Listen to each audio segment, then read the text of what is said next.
What we're going to discuss today is social change in modern India. As students of sociology, you'd be already familiar with how much concern sociologists have with the issue of social change.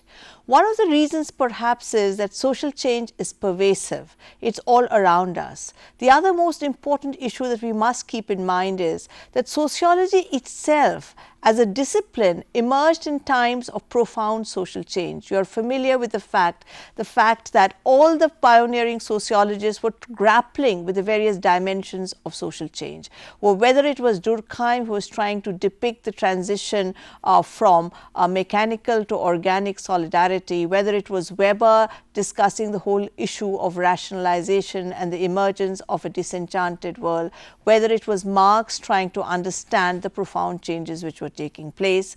It's not surprising, therefore, that social change is so distinctive of the sociological enterprise. In the Indian context too, very often we feel that social change is all around us. It is pervasive in modern India, and in that context very often we contrast it with an ancient India which is sort of unchanging. It's in this context that again we are going to have this discussion with Professor Yogendra Singh, who is with us today and who has written for the last many decades looked at the various aspects of social change in modern India.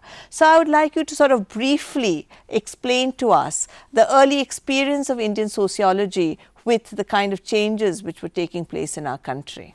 Well, sociology in pre-independent India was focused with urgent problems of society. If we see Radhakal Mukherjee's writings, for instance, he was engaged in studies of population problems of poverty, teeming millions, and problems of development, economic development, development of farming. He wrote a book called Fields and Farmers of Awadh in one of his studies.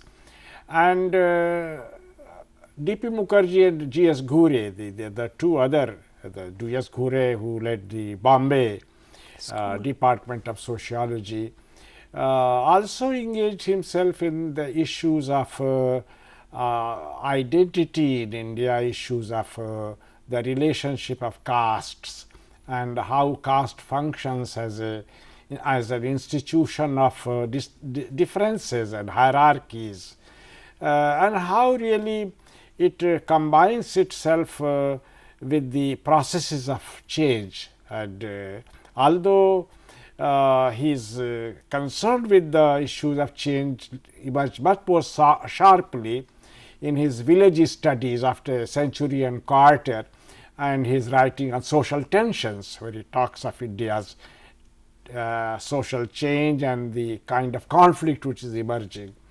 D.P. Mukherjee was frontally engaged with the process of social change, but he was concerned with the rise of the middle class, a very important element which triggered the process of social change in India, which continues to some extent even today, because much of the dominant theme of transformation in India, like the new information sector, the new capitalism, new urbanization processes, new agriculture, all of them are led by a new middle class, although it is not the same middle class, a new middle class.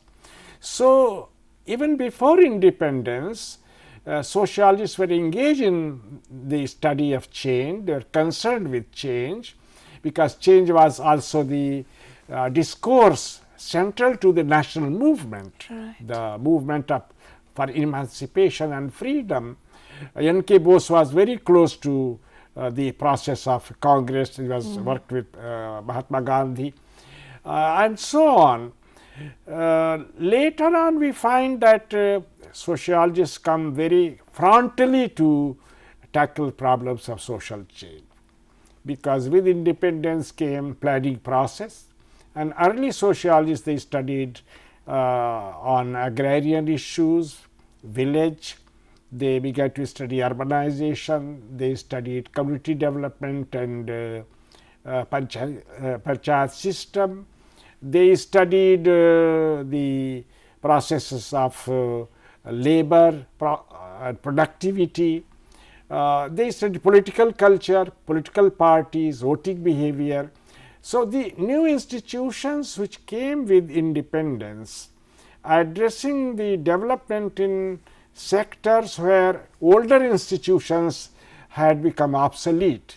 For instance, feudalism, Indian feudal classes or the middlemen, rentier classes.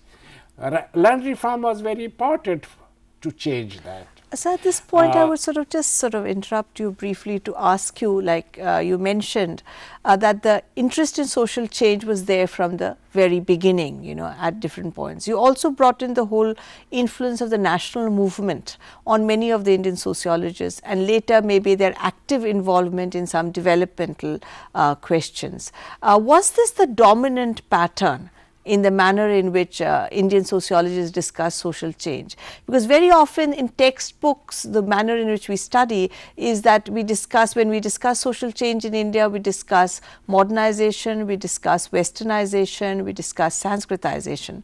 The manner in which you are presenting it seems much larger and much more complex. So, would you briefly explain to us the different trends which were there?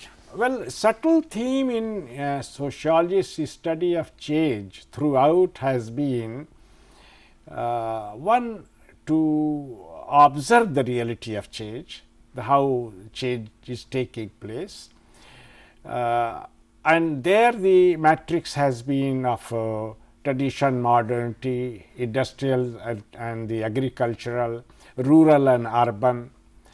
But the second subtle theme which was implicit was concept formation, indigenization, and Sanskritization, westernization is a good example of how this issue is recognized.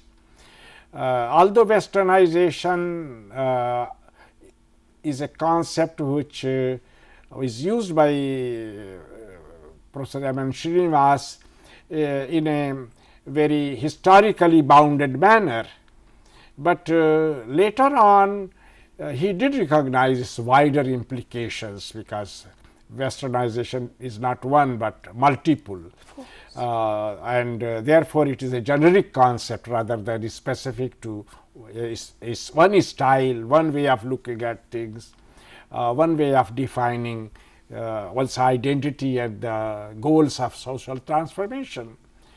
So, we find similarly the consciousness of indigenization, consciousness of this kind in many other sociological writings of that period. For instance, in the writings of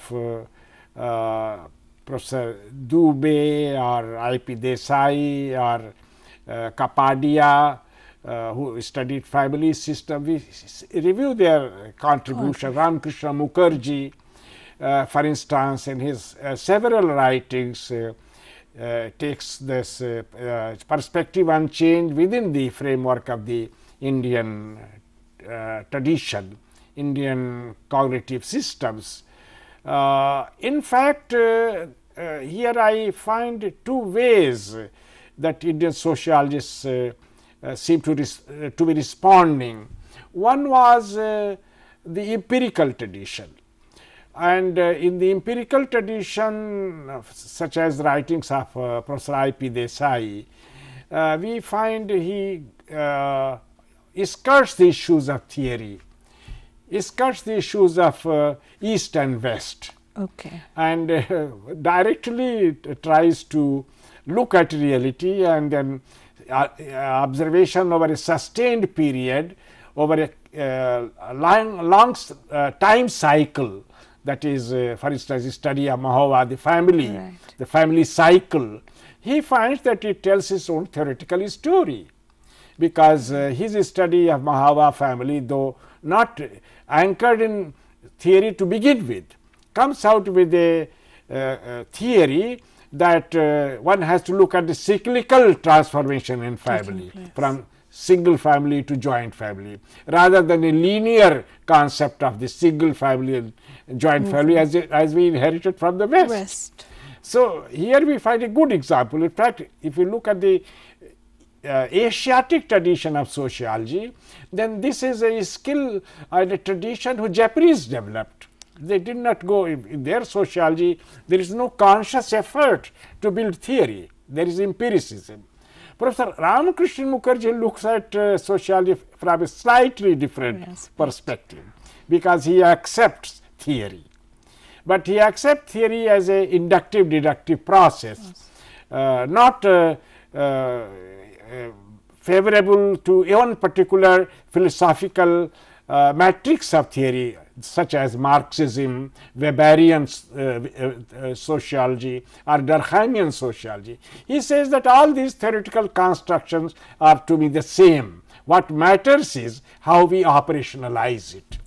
So, sociologist's task to him is to operationalize conceptual categories, and it is in that process lies the process of indigenization, because we cannot operationalize any theoretical construct without taking into note the empirical realities of contemporaneity, of here and now. That is where it takes control of the problem of indigenization as a whole. Right. So, there are different types of solutions that Indian sociology was offering throughout 50s and 60s and 70s. Now, sociology later on has become more multidimensional in India. So, in this context, would there be any relevance to the different orientations, say, of sociology and social anthropology in India, because this relationship has also been very unique in India, and would it in any way affect the manner in which social change was being looked at? Well, in fact, this issue has come up again and again in India because of historical reasons and because of this nature of the Indian society. Sociology and social anthropology, I should say, were subsumed together. Right. So, most sociologists were also anthropologists. Anthropologists in terms of the methods. That is the only distinction that we can make between sociology and social anthropology in India is the way they looked at reality. Anthropologists were more given to studying ethnic background, totality of culture, and the whole aspect of a society or a community. Although there are no instances where they outcross the boundaries of anthropological method, except in some few cases, such as D.N. Majumdar's study of a city survey, this urban sector, Right. has few other examples. But even anthropology in the West has used statistical methods. So, one cannot make any kind dichotomize on that basis. So, this distinction has not really been very important in the as Indian far as context. India is concerned. Although later on there has been more self-consciousness of a distinction between anthropology and sociology, coming particularly from the physical anthropologists. Okay, but not So, the social anthropology. It led to some institutional changes of the organization of profession. Right. Rather than organization of so the discipline. This, so what you're trying to say is this disciplinary thing did not really have that kind of implications here. To go back to a point which you mentioned earlier on in this discussion was about the manner in which the social location or the social background of sociologists themselves refer. Say when we had mentioned westernization and Sanskritization earlier in the discussion, and in more recent times there has been a critique coming, say, from Dalit scholarship, Dalit sociologists on the manner in which Sanskritization has been used. There has also been a critique from people who do gendered sociology that Sanskritization as a concept has been extremely gendered.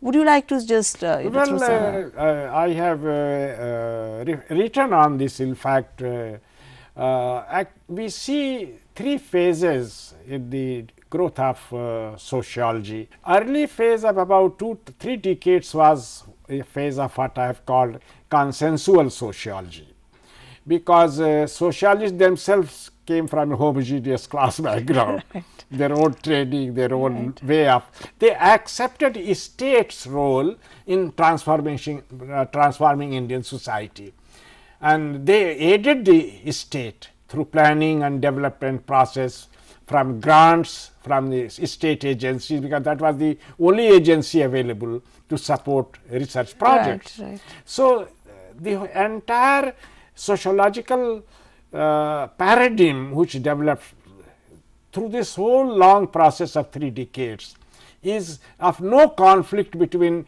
sociologist's perspective and state's perspective. In fact, there is a much more of a harmony, except in a very small section of Marxist sociologists who were always raising the bias. Who also had relationship with the state, dissent. right.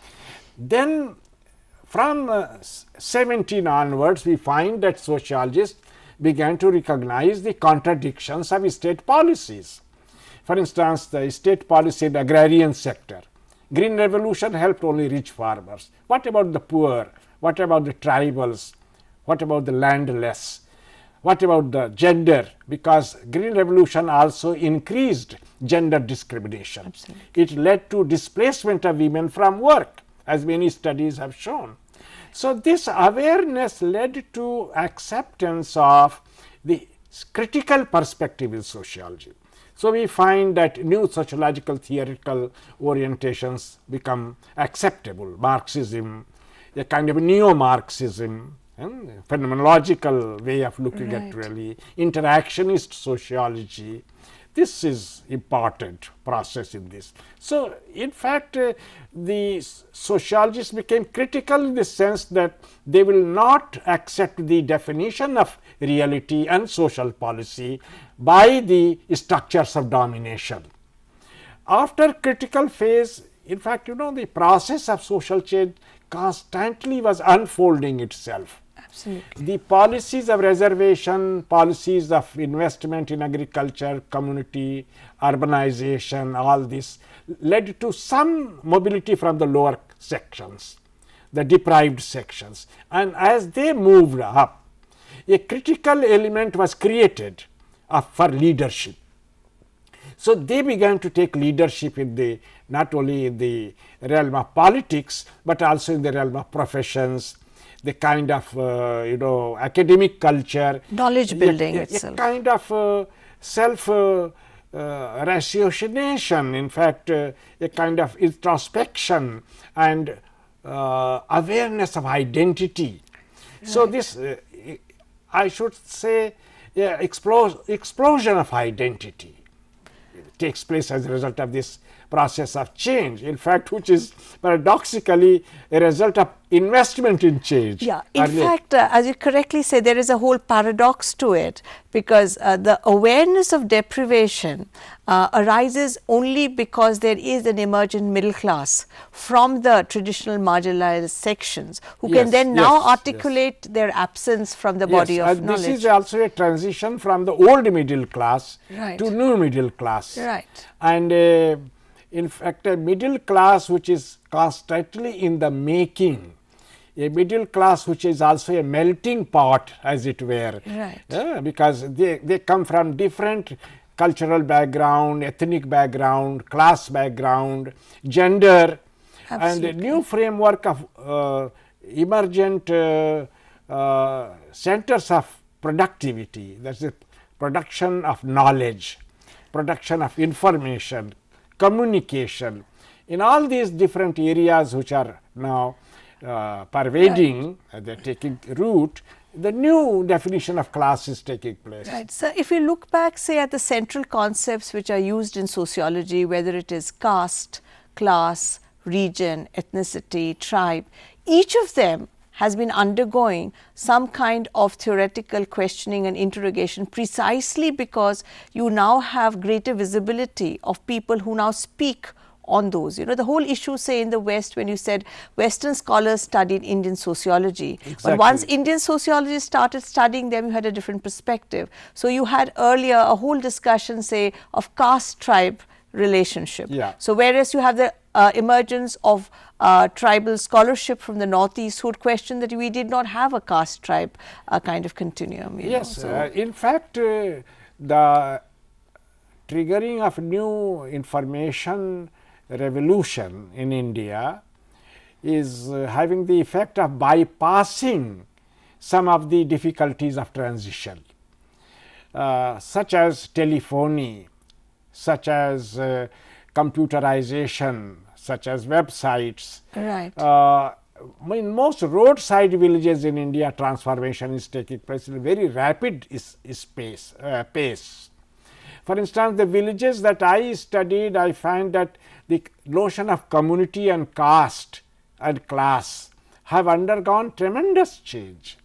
The caste structure has lost its control over the caste members of the same community, because they are now migrated. They have migrated from the village to different parts. So, the control of caste over the members declines, has diminished, and therefore, the ritual structure, the kinship structure which governed the traditional relationships has become not as viable as in the past.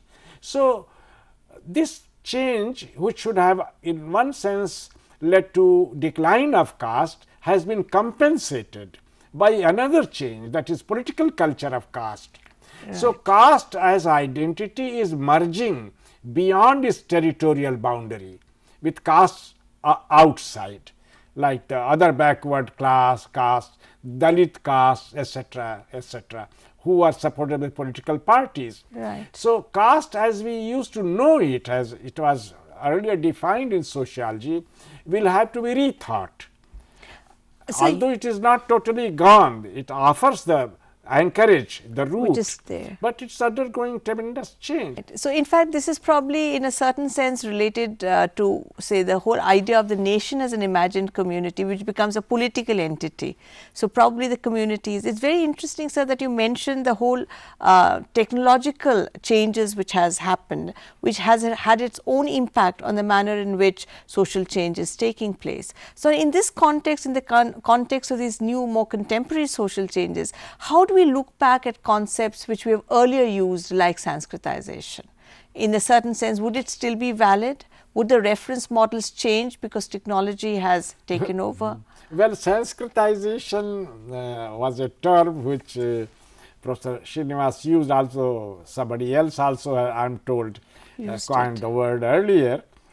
But the context in which he studied was specific to first his study of the Kurgs, where he used that, at one time used the word Brahmanization, and it became later on Sanskritization, which as he defines is the other lower caste in the caste hierarchy, borrowing the lifestyle and the customs and cultural elements from the upper castes.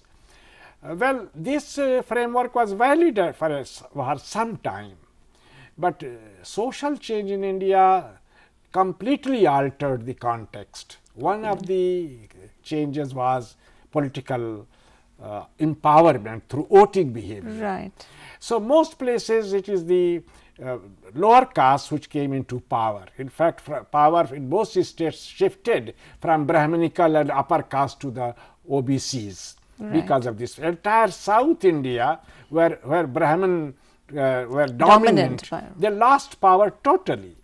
So, this made Sanskritization non-attractive. In fact, it became neutral term. They would rather celebrate their identity rather than borrow from somebody else's culture. Right. So, I should think that Sanskritization has viability only in the sense that Sanskritization means larger ambience of the Indian tradition. So, it would if we enlarge it in that sense, then we can say that we have still not given up the notion of Sanskritization. Right. We are conscious of our own tradition. So, likewise, sir, westernization in the globalized context would have also undergone similar changes. That too has become very porous. because of globalization. Right. So, what is Indian becomes dominant, and probably you may have a reverse process taking exactly place. This has happened, Yeah. and both in terms of Sanskritization and westernization, Right, because political empowerment has annulled the notion of Sanskritization. Right. Globalization has annulled the concept of westernization. Right. So, we are in a new process of transformation. As we sort of come to the tail end of our discussion, I would really like to thank you, sir, for being able to share your rich experience with the people. And before we wind up today's discussion on social change in India, you would have again noticed the very close relationship between knowledge production and the people who produce the knowledge, because very often we tend to see what is written as something which is God given or divine, whereas actually people, human beings, women and men,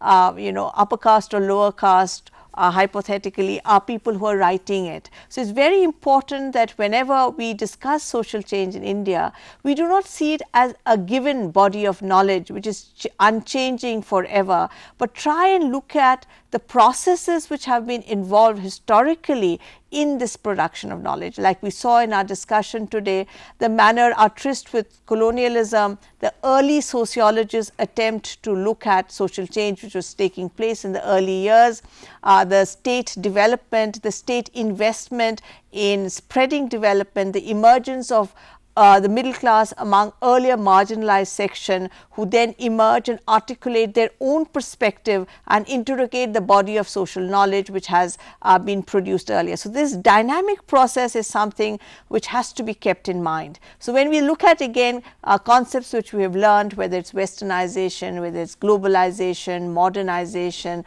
Sanskritization, we have to look at this particular process in a continuum form. Thank you very much, sir.